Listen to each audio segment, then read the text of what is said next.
La ilusión del dinero. Existe otro motivo por el que los inversores pasan por alto la importancia de la inflación, lo que los psicólogos denominan la ilusión del dinero. Si consigue un incremento salarial del 2% un año en el que la inflación llega al 4%, es prácticamente seguro que se sentirá mejor que si sufriese un recorte salarial del 2% durante un año en el cual la inflación fuera igual a cero.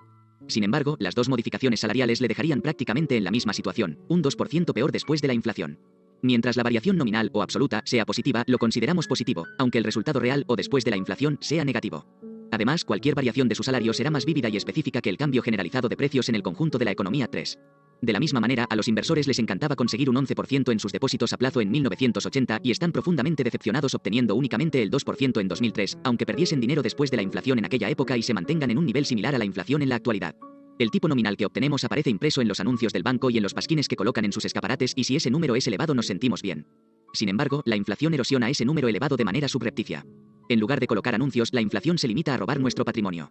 Por eso es tan fácil pasarla por alto, y por eso es tan importante medir el éxito de la inversión no solo en función de lo que se obtiene, sino en función de lo que se conserva después de la inflación. En un plano aún más básico, el inversor inteligente debe estar siempre en guardia frente a cualquier cosa imprevista o subestimada. Hay 3 buenos motivos para considerar que la inflación no ha muerto.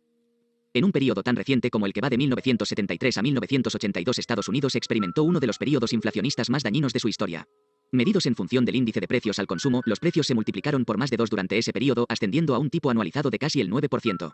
Únicamente en 1979 la inflación alcanzó el 13,3%, paralizando la economía con el fenómeno que se conoció como estagflación, que llevó a muchos comentaristas a dudar de que Estados Unidos pudiese competir en el mercado mundial. 4. Los bienes y servicios que costaban $100 a principios de 1973 costaban $230 a finales de 1982, lo que reducía el valor del dólar a menos de 45 centavos.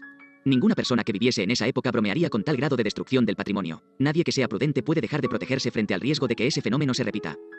Desde 1960, el 69% de los países del mundo con economías orientadas al mercado han sufrido por lo menos un año en el que la inflación ha ascendido a un tipo anualizado del 25% o más. Como media, esos periodos de inflación han destruido el 53% de la capacidad de compra de los inversores. 5. Estaríamos locos si no esperásemos que Estados Unidos fuese a quedar, de una o de otra manera, al margen de tal desastre.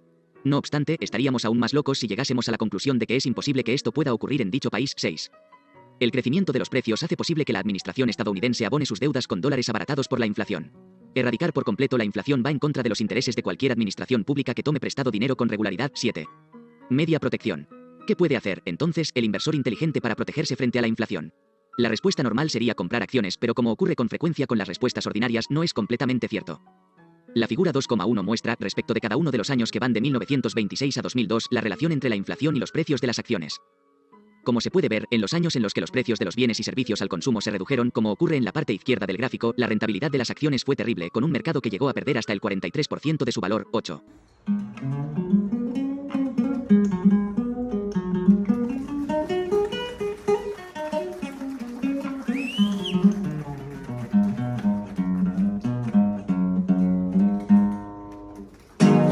Cuando la inflación superó el 6%, como ocurre en los ejercicios del extremo derecho del gráfico, las acciones también se hundieron.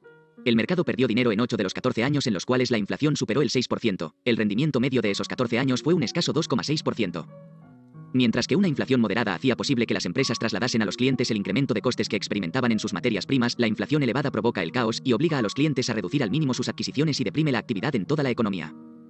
Los datos históricos son claros. Desde la aparición de unos datos exactos del mercado de valores en 1926 ha habido 64 periodos quinquenales, es decir, de 1926 a 1930, de 1927 a 1931, de 1928 a 1932, etc., hasta llegar a 1998, 2002. En 50 de esos 64 periodos quinquenales, lo que supone el 78% del tiempo, las acciones tuvieron resultados mejores que la inflación. 9. Es impresionante, pero imperfecto. Significa que las acciones no han sido capaces de mantenerse a la altura de la inflación aproximadamente una quinta parte del tiempo. 2 acrónimos al rescate. Afortunadamente, se pueden incrementar las defensas contra la inflación extendiendo las inversiones más allá de las acciones. Desde los últimos escritos de Graham han aparecido 2 instrumentos para combatir la inflación que están a disposición general de los inversores. REI. Los Real Estate Investment Trusts son entidades que son propietarias de inmuebles de naturaleza residencial y comercial y se dedican a su explotación a través del alquiler. 10. Agrupados en FII o fondos de inversión inmobiliaria, los REITs son bastante eficaces a la hora de combatir la inflación. La mejor opción es el Vanguard Rate Index Fund. Otras opciones de coste relativamente reducido son Cohen y Estes Realty Shares, Columbia Real Estate Equity Fund y Fidelity Real Estate Investment Fund. 11. Aunque es poco probable que un fondo REIT sea un instrumento infalible a la hora de combatir la inflación, a largo plazo debería ofrecer cierta defensa contra la erosión del poder adquisitivo sin deteriorar la rentabilidad general. TIPS. Los TIPS, o Treasury Inflation Protected Securities, valores del tesoro protegidos frente a la inflación, son obligaciones de la administración estadounidense, emitidas por primera vez en 1997, que aumentan automáticamente de valor cuando sube la inflación. Como estos instrumentos están respaldados por la solvencia de Estados Unidos, están cubiertos, al igual que todas las obligaciones de la administración estadounidense, frente al riesgo de incumplimiento o impago de intereses. Además, los TIPS también garantizan que el valor de la inversión no se verá erosionado por la inflación. En un sencillo instrumento, se asegura frente a la pérdida financiera y la pérdida de poder adquisitivo. 12.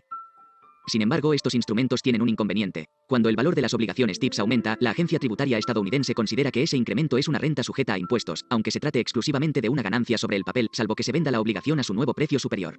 ¿Qué motivo tiene la agencia tributaria estadounidense para actuar de esta manera?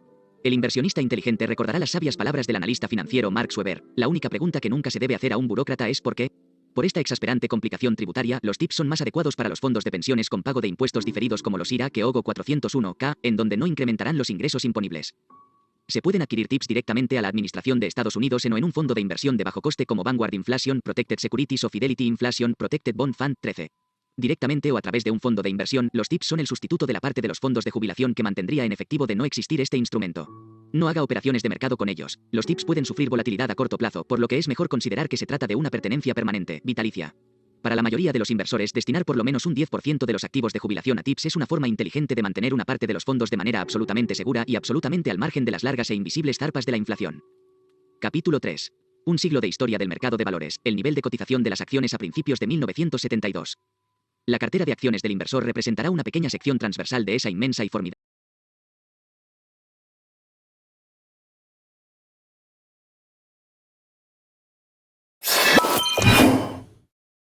Hola, buen día. Primero que nada, gracias por estar viendo este video, por tu tiempo, esta video presentación. Mi nombre es Isaac Vadillo, asesor financiero con 10 años de carrera bancaria. Actualmente me especializo en el área de divisas, tipo de cambio, ofreciendo lo que son estrategias, herramientas y servicios para optimizar esos ejercicios, esas operaciones. ¿Cómo? Con posturas, órdenes en mercado, un sistema que se queda trabajando 5 días de la semana, los 24 horas que el mercado está activo. Análisis técnico, básicamente la verificación de gráfico para sacar tendencias, soportes y resistencias, ver probabilidades y pronósticos. Y administración de riesgos para administrar lo que es a un lapso de tiempo, proteger la tesorería de la empresa por la volatilidad de precios. Mi nombre es Isaac Vadillo, gracias por mirar este video. Saludos.